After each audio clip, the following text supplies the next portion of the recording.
Hayırlı kişisiz Müslüm televideniyesi topşuların qarysız yanılıqlar шығарылышы bilen studiyada мен Римма Авзалова жерлегибизде булган вакыйгалар турында кыскача. 12 июньдә без дәүләтебезнең иң зур бәйрәмен Россия көнен билгеләп үтәбез. Быел пандемия шартларында бу дата үзгә шартларда үтә. Бәйрәм уңаеннан әлегә тарихи дата турында райондашларыбыз үз фикерләрен җиткерде. Моннан 30 ел элек Россия демократик хокукый дәүләт буларак үсеш юлына басты. Шушы еллар эчендә Россия үзенең дәүләтчелек нигезен төзеп, зур юл үтте, дөнья күләмендә танылды, абруй казанды. 12 июньдә илебез дәүләт бәйрәмнәренең иң зурысын Россия көнен билгеләп уза. 1990 елның 12 июнендә РСФСР халык депутатларының беренче съездында РСФСРның дәүләт суверенитеты турында декларация кабул ителә. 1992 елдан бәйрәм буларак билгеләп үтелә. 1991 елдан 12 июнь ял көне. 1998 елның 12 июнендә илнең ул вакыттагы президенты Борис Ельцин тәкъдиме белән бу көн Россия көне исемен ала. 2002 елда яңа хезмәт кодексын кабул итү белән әлеге исем рәсми рәвештә беркетелә. Россия көнендә Кремльдә Россия президенты Россия Федерациясының дәүләт премияларын тапшыра, Кызыл мәйданда салют белән тәмамланучы тантаналы чаралар үтә. 12 июньне еш кына Россиянең бәйсезлеге көне диләр. Россиянең бик күп калаларында бу көн шәһәр көне буларак та билгеләп үтелә. Россия көне уңаеннан райондашларыбызның фикерләрен тыңлыйк. Һәрбер дәүләтнең бәйсезлек дигән статусы булырга тиеш. Чөнки бәйсез булган дәүләтләрдә генә алар үзләренең суверенитетларын яклый алалар, үзләре теләгәнчә тормыш кыра алалар, үзләре ничек уйлыйлар шулай итеп халыкка уңай тормыш. Россия составында Татарстанны без инде беләбез, әһәмиятле орын тота икән. Бүген ныклы адымнар белән беркемгә дә бәйле рәвештә түгел, дотация алу хисабына түгел, үзен үзе тәэмин итеп яши ала торган ныклы республикабыз бар безнең. Менә шушы республикалар нык булса, губерналар нык булса, Россиядә нык булачак. Коронавируста да җиңел алла берсә, һәм элеккечә тыныч матур иттереп яшәргә бөтен мөмкинлекләребез бар. Манира Арсланова, Динар Нуритдинов, Müslim телевидениесе. Гадәттәгечә җәй айларында мәгариф учреждениелары яңарыш кичерә. Мәктәпләрдә бүген ремонт төзекләндерү эшләре бара. Габдулла Тукай исемендәге Müslim урта мәктәбендә дә ремонт эшләре тулы куәтенә оештырылган. Теманың дәвамы Светлана Фазылова репортажында. Габдулла Тукай исемендәге Müslim урта мәктәбенең район үзәге мәктәпләре арасында кабатланмас йөзе бар. Мәктәпнең милли тәрбия бирүгә ишарәләгән җиһазландыруы моңа дәлил. Яңа уку елында да белем бирү учагы укучыларын төзекләндерелгән, тагын да матуррак үзгәргән хәлдә каршы алачак. Мәктәп бинасында да, тышкы өлешендә дә ремонт төзәтү эшләре гөрли. Елны безнең мәктәбебездә точка роста федераль программасы буенча ремонт эшләре алып барылган иде. Быел инде безнең үзебезнең җирле бюджеттан 4 миллионга якын акча бүлеп бирелде һәм инде безнең мәктәбебез елдан-ел яңара дип әйтәсем килә.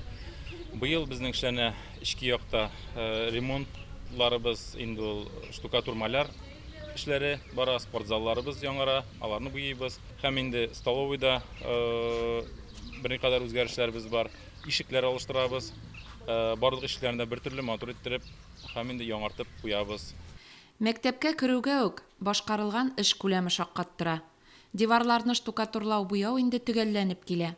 Ремонт эшләрен ТК Техноресурс төзүчеләр оешмасы башкара.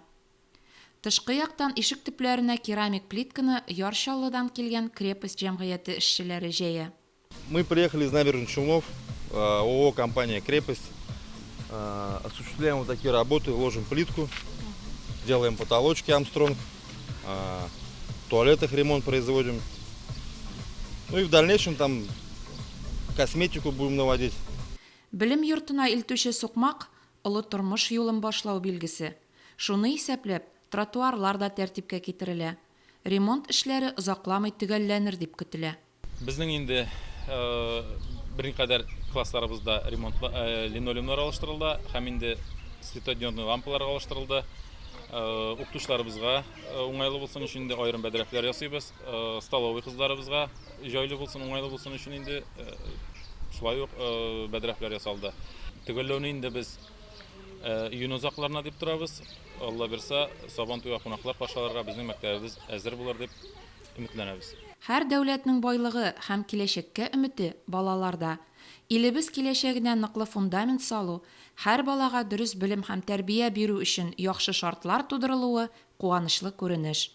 Светлана Фазилова, Динар Нуритдинов, Муслим телевидениесе. Авыл хуҗалыгына соңгы елларда моңарчы күрелмәгән инвестициялар кертелә. Август компаниясе гына да яңа техника кайтарта, яңа технологиялар кертте. Үрәзмәттә терлекчелек комплексы төзелеше бара. Бу роботлаштырылган сөтчелек фермасы булачак. Терлекчелек комплексы төзелеше белән Лилия Шәймиева таныштыра. Үрәзмәттә роботлаштырылган яңа сөтчелек фермасы төзелә. Узган елның 27 октябрендә аңа беренче нигез ташы салынган иде. Төзелешне Мәскәүнең Аграбау компаниясе эшчеләре алып бара. 1 миллиард 200 миллион сумлык төзелеш эшендә 43 берәмлек техника катнаша, 115 кеше эшли. Август Муслим агрофирмасы 1200 башка исәпләнгән беренче порядыгын алып бара төзүнең инде. Бүгенге көндә каркас эшләре бетеп, әкренләп инде Тувая бу эшләре бара, каркас җыеп, аннан соң инде иштәге оборудованиелар киләнә торган булачак инде. Мондый товар сөтчелек фермасы Татарстанда яңалык әлегә.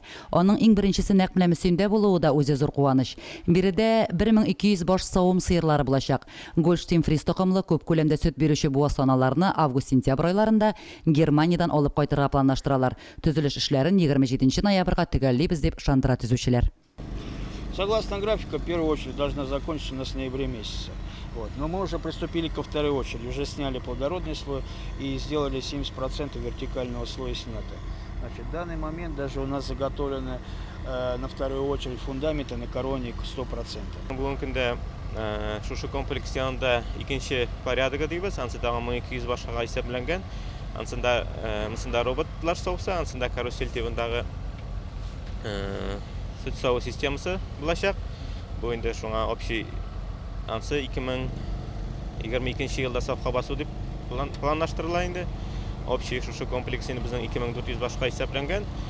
1200 баш сыерга исәпләнгән торак төзелеше төгәлләнгәч, аның янәшәсенә тагын шундый ук бер ферма төзеләчәк. Анысы да 1200 баш терлеккә исәпләнгән.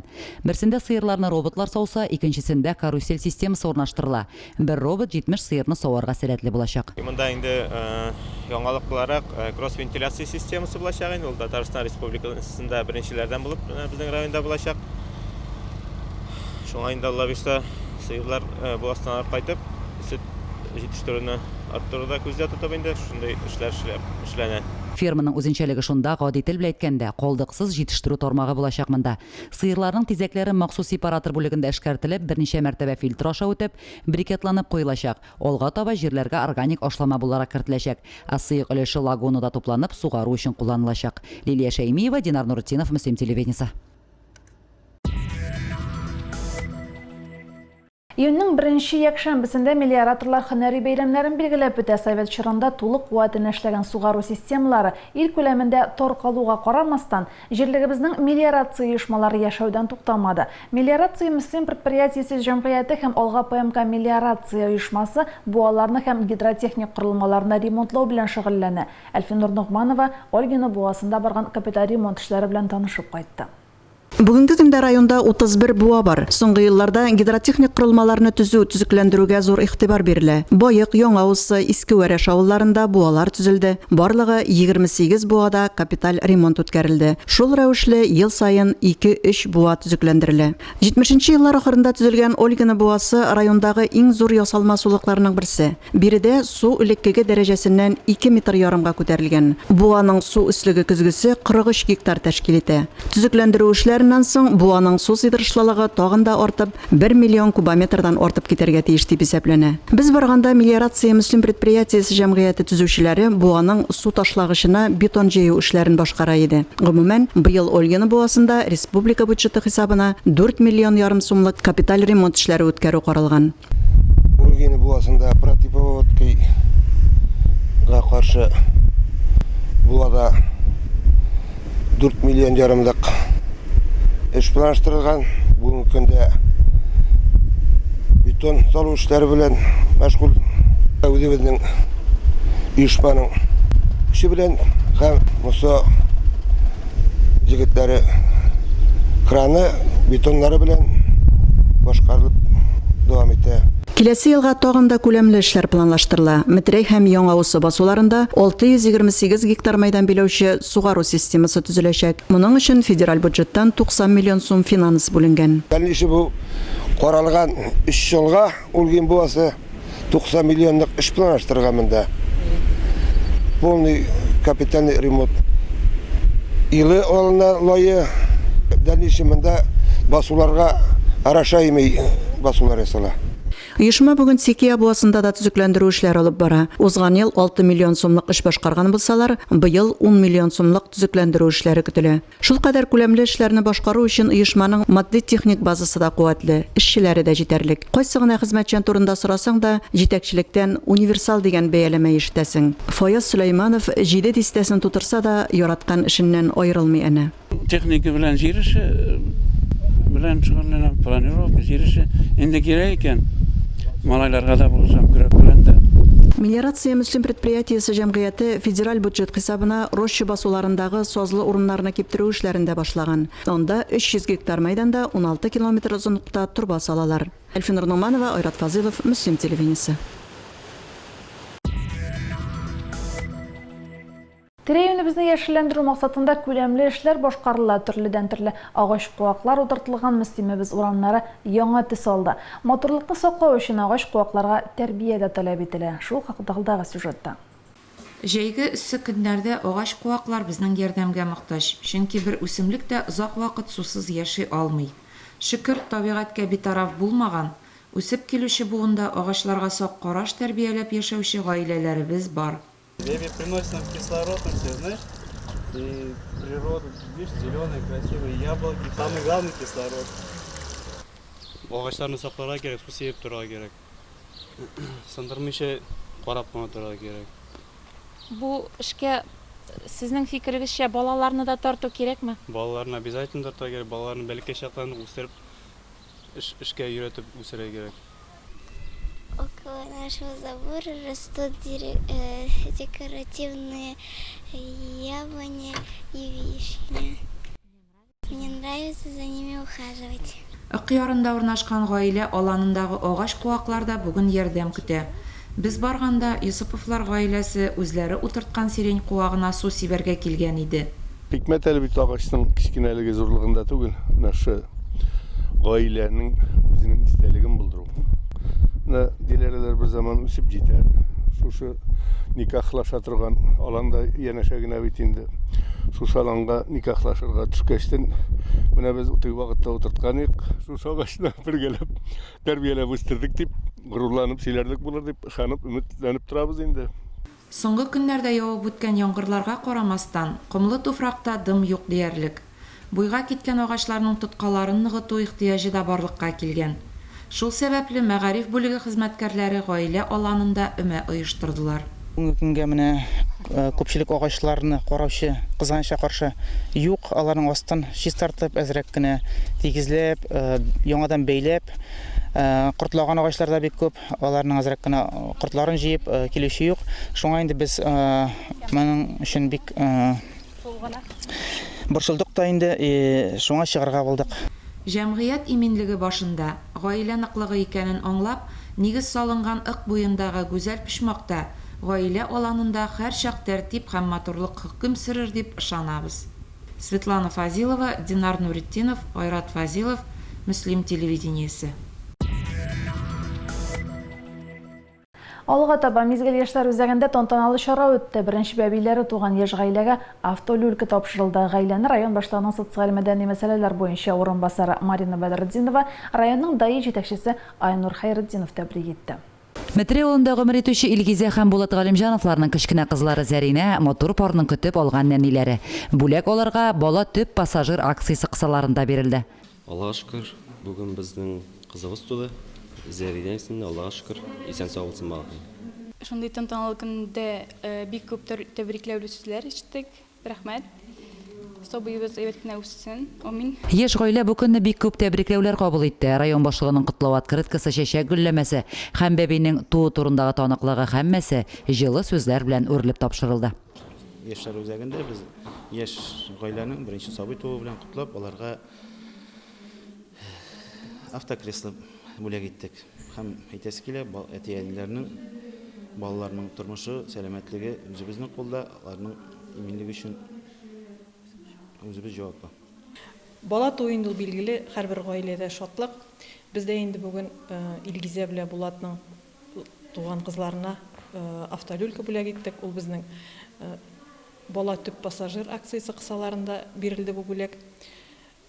Тормышта инде аларга кирәге чыкмасын иде, но сокланганны да Алла соклармын дигән. Балалар өчен махсус креслолар һәр машинада булырга тиеш. Шоферлар балаларның иминлеге нәкъ менә үзләренең кулларында булуын онытмасын иде. Галимҗановлар гаиләсенә бу автолюлькада әле тагын бик күп сабыйларын йөртергә насыйп булсын. Лилия Шәймиева, Динар Нуртдинов, Мөслим телевидениесе. Коронавирус инфекциясыннан соклану максатында кертелгән карантин режимы төгәлләнүгә таба узган атнада республикада мәчетләрне ачу рәсми төстә игълан ителде. Шул рәвешле дини тормышта да җанлылык сизелә башлады. Теманы Альфин Нуртманова дәвам итә. Сишәмбе көнне Мөслимдәге җәмигъ мәчетендә имам-хатиблар катнашында җыелыш узды. 2 айга сузылган чикләүләрдән соң сөйләшер сүзләр дә, җиткерәсе фикерләр дә шактый җыелган булып чыкты. Районның имам мөхтәсибе Расих хәзрәт Каюмов иң элек Рамазан аенда башкарылган игелекле гамәлләргә йомгак ясады. Җәмәгать намазларын укуга бәйле таләпләр белән таныштырды. Җыелышта Нурлы мәчет район конкурсына старт бирелде. Аллаһ йортларын җыештыру, тирә-юнен чистарту, чәчәкләр утыртуны күздә тоткан бәйге 30 июньгә кадәр дәвам итәчәк. Бәйге шарты буенча мәхәлләләрдәге мәчетләрнең тарихын, аларда хезмәт иткән хәзрәт һәм абыстайларның исемлеген барлау, ислам динен популярлаштыру юнәлешендә башкарылган эшләрне күрсәтүдә бурыч итеп куелды. Бу зур эштә имамнарга урыннардагы мәдәният һәм мәгариф хезмәткәрләре белән кулга-кул тотынып эшләргә тәкъдим ителде. Бик урынлы һәм әллә кайчан кирәк, чөнки бу имамнарыбыз безнең ничаклы эш күтәргәннәр, тәрбия кылганнар, әхлак мәсьәләсенә барганнар, авылдагы тәртипләрне фақат имам белән старосты гына алып барган, ул гына да түгел. Метриканы тутырып барганнар, бу загыз мәсьәләсендә үтәп барганнар һәм дә җәмәгатьчелек белән җыелышлар җыеп, авылдагы тәртипне тотып торганнар, бурларны тәрбия кылганнар. Бу кешеләргә һәйкәл куярлык бүген әйбит. Расих хәзрәт Татарстан Республикасы мөселманнары диния нәзарәте игълан иткән ак кагазгә яңа тормыш хәйрия акциясе белән дә таныштырды. Макулатура тапшырудан кергән акча ярдәм фондына тапшырылачак. Безнең гәзитләребездә, журналларыбызда, башка китапларда календарлар бар. Аллаһ исемнәре язылган. Менә буларны алып, аерып, аны инде я яндырырга кирәк, я булмаса җиргә күмәргә кирәк. Әгәр дә бик нык искергән булса, әгәр дә бик нык искермәгәннәр икән, аны инде мәчетләребезгә алып килеп, өйрәнеп, бәлки ул берәр төрле тарихи документ булырга мөмкин. Россия мөслимәләр берлегенең Татарстан бүлеге башлангычы белән бәхетле бала хәйрия акциясе бара. Имам-хатибларга үз мәхәлләләрендәге мохтаҗ гаиләләргә тапшыру өчен үз киемнәре тәкъдим ителде. Аз керемле гаиләләргә, күп баласы булган гаиләләргә ярдәм йөзеннән бушка мәчетләргә таратыла торган ярдәм бу. Бүләкләрне без гаиләләргә бушка таратабыз һәм аларның тормыштагы авырлыкларны әз генә булса да җиңеләйтү максатыннан эшләнә торган эшебез бу безнең. Мы из числа многодетных семей. У нас 5 детей. Самой старшей дочери 10 лет, младшей дочери 10 месяцев. Мы пришли в мечеть, получили помощь от организаторов. Спасибо вам огромное. Самое главное, хвала Всевышнему за то, что Он дает нам ризык, дает нам пропитание. Спасибо всем огромное. Динебез исраф итүдән сакланырга өндий. Соңгы елларда яхшы хәлдә сакланган киемнәрне җыеп, мохтаҗларга өләшү буенча да күп эшләнә. Иске Карамалы җирлегендә дә бу игелекле эш хуплау тапкан. Һәр елны диярлек, һәр вакыт диярлек менә үзебезнең нидәләребездә мөслимәләребез ниләр үзләренең гаиләләрендә булган әйберләрне һәр вакыт тапшырабыз. Үзебезнең авылыбызда да бик күп мохтаҗларыбыз. Мондый акцияләрдә генә түгел, һәр даим, һәр көнне, һәр нидә күз алларыбызда тотып, шушлай итеп үзебезнең якыннарыбызны, мохтаҗларыбызны сөендереп яшәргә насыйп иләсен. Безнең бит инде ислам дине шушы ярдәмгә, йомшаклыкка, мәрхәмәтлеккә корылган. Бәхетле бала хәйрия акциясе яңа гына бәби алып кайтучы гаиләләрне сөендерүне дә күздә тота. Балаларга мәчетләрдә исем куйганда бүләк итү өчен кием комплектлар тәкъдим ителә хәзер. Энә дә бүләк, дөя дә бүләк ди халык мәкале. Кичкенә ярдәмне дә зур итеп кабул итик. Үзебез дә игелекле гамәлләр кылып яшик. Әлфинур Дыңманова, Айрат Фазилов, Мөслим телевидениесе. Социаль хезмәткәрләр өчен бәйрәмнәр дә, ял көннәре дә юк. Хезмәтләре шундый. Һөнәрләрнең исеменнән күренгәнчә алар гел ярдәм итүдә. Социаль хезмәткәр булу зур сабырлык һәм мәрхәмәтле булуны таләп итә. Әлеге һөнәр ияләре өлкәннәргә ныклы терәк булып тора. 8 апрель социаль хезмәткәр көне бүлек берничә оешманы берләштерә. 30 санлы республика модди ярдәм күрсәтү үзәге филиалы, Маяк халыкка социаль ярдәм күрсәтү үзәге, Кортлар һәм инвалидлар йорты. Әлеге оешмаларда барлыгы 105 белгеч хезмәт куя. Иң аз якланган аз керемле күп балалы гаиләләргә гомумән яңа туган сабыйдан алып өлкән яшьтәге кешегә кадәр бүлектә социаль ярдәм алучы буларак исәптә тора. Өлкән бу милли проект кысаларында 65 яшьтән узган өлкәннәргә диспансеризация уздыру планлы рәвештә башкарыла. Бу елны барлыгы 2408 кешегә медицина күзәтү үткәрү планлаштырыла. Өлкәннәрне карарга өйрәтү мәктәбе дә эшли башлаган. Алга таба сиделка вазифасы да кертеләчәк. Яңа төр хезмәткә мохтаҗ гаиләләр саны аз түгел дип хәбәр итәләр социаль яклау бүлегеннән. Кеше өчен ялгызлыктан, бигрәк тә ялгыз картлыктан да куркынычрак нәрсә юктыр.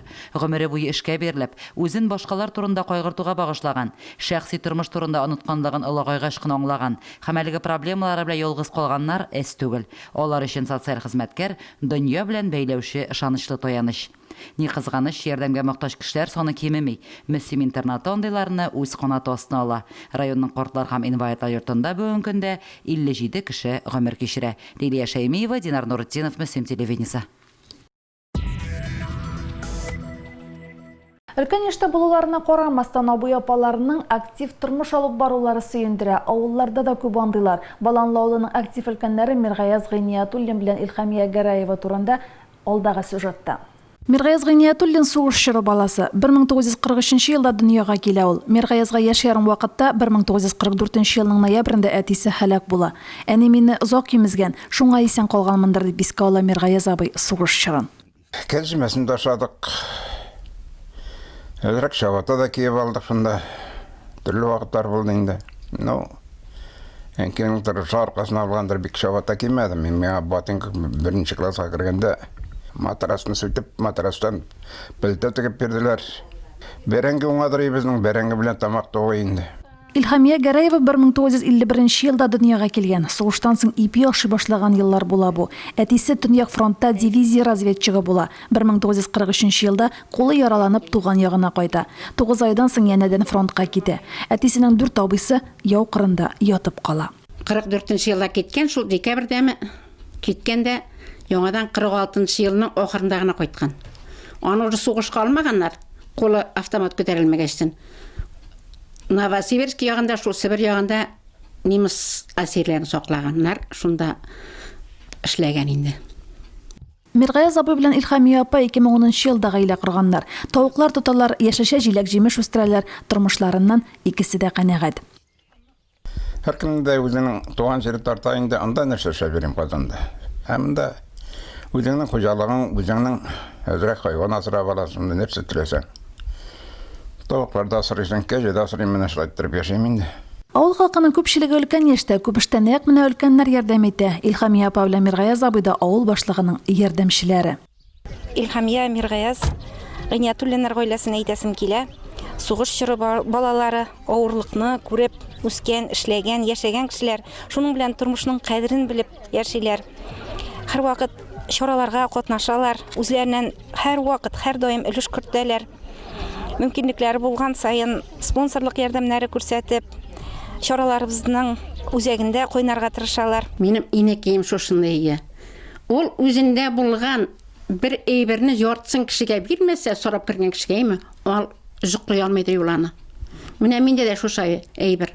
Уң кулым дип инде, ул нәрсә әйтсә дә мин тыңларга тырышабыз инде. Бабай да, әби дә. Өмәгә барабыз машинада, нәрсә эшлибез? Җан бар бит. Терәве җөреп торабыз, әлхәмдуллаһ шөкер. Илхамия апа белән Миргаяз абыйның икесенә 3 кызлары бар. Аныклар дистәгә якын. Балалар бәхтенә сөенеп тормыштан тәм табып, ил көнгә тынычлык теләп яшыялар. Римма Афзалова, Айрат Фазилов, Мөслим телевидениесе. 9 июньдә дуслар көне билгеләп үтелде. 21 гасырда дуслыкка урын бармы? Чын дуслар нинди була? Шушы сорауларга җавап эзләп коллегаларыбыз, райондашларыбызга мөрәҗәгать итте. Кош канаты белән, кеше дуслык белән көчле ди халык мәкале. Хәзерге материаль уңайлыкларга корылган тормышта чын дуслык кыйммәте югалып бармый микән соң? Бу турыда бик кызыклы фикерләр ишеттек. Дусларсыз булмый яшәп. Үзең генә тормыш итеп тормый. Барсы да кирәк. Дуслар да кирәк, якыннар да кирәк, туганнар да кирәк. Ты иногда можешь думать, что ты один, и у тебя нет друзей. На самом деле вокруг тебя могут быть люди, которым ты важен. Дружба может оцениваться разными категориями. У дружбы есть разные ценности. Но любая дружба, какая бы она ни была, она важна для человека. Даже если ты дружишь с деревом, если тебе это дает чувство удовлетворения, то это хорошая дружба. Так же, как и люди. Так как люди на данный времени очень замкнуты в себе и не очень часто общаются при помощи интернета, настоящая живая коммуникация, она духовная, она внутри человека, и она может дать какую-то силу и эмоцию, которую интернет не может дать. Нашар фикердә булмаска кирәк. Кешегә бер вакытта да мин үземнең андый мөнәсәбәттә булган булмады. Бер кеше арасында эшләдем. Бушта да эшләдем. Тормышта сезгә дуслар ничек ярдәм иттеләр? Төрлечә инде уршакларында булды, инде ул чакларда да ярдәм иттеләр. Һәр вакыт дуслар кирәк. Бары өчен дусларым. Ике уйлыктан дустым. Алар вафат булдылар инде хәзер. Дуслык һәр вакыт кирәк. Туганнар арасында да, дуслар арасында да кирәк. Дуслыксыз яшәп булмый, ярдәм барыбер кирәк. Ярдәм сораганда шул дусларга, туганнарга ярдәм мөрәҗәгать итәсең. Мин алардан башка яшәүне күз алдыма китерә алмыйм. Бүгенге тормышта материаль көнкүреш шартларын өстен куйсак та, чын дуслык барыбер актуаль булып калачак дип уйлыйм. Чын дуслыкны акчага сатып алып булмый. Чын дусты булган кеше үзен бәхетле дип саный ала дип уйлыйм. Дуслык кирәк инде. Минем дусларым бар, которых мин уважаю. Улар белән барып әз генә сүз генә сөйләшеп алсаң да сиңа җиңеләеп китә. Сиңа бер нинди авыр вакытлар булып китсә, улар сиңа бу финансовый булыша алмасалар да сүз белән бер-ике әйтсәләр дә сиңа җиңел булып китә. Шуның өчен дуслык кирәк ул. Менә минем бик әз дусларым, бик якын дусларым бар. Шулар менә мин уларны бик дәрәҗә итәм. И надеюсь, менә монда да шулай, мөслимдә дә шулай кешеләр дус яшәсеннәр. Bütün семьяларында дуслык булсын. Барлык фикерләрдә кеше мөнәсәбәтләре арасында иң кыйммәтлесе дуслык икәнен раслый. Дусларның кадерен белик. Дуслыкта ике якның да тигез мөнәсәбәтләрдә булуы да бик мөһим. Светлана Фазилова, Айрат Фазилов, Мөслим телевидениесе. Бүгенгә шулар, мин Римма Абзалова сезнең белән саубуллашам. Исән-имин булыгыз.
Это Антон, он фрилансер, официально нигде не трудоустроен. С тебя 100 рублей?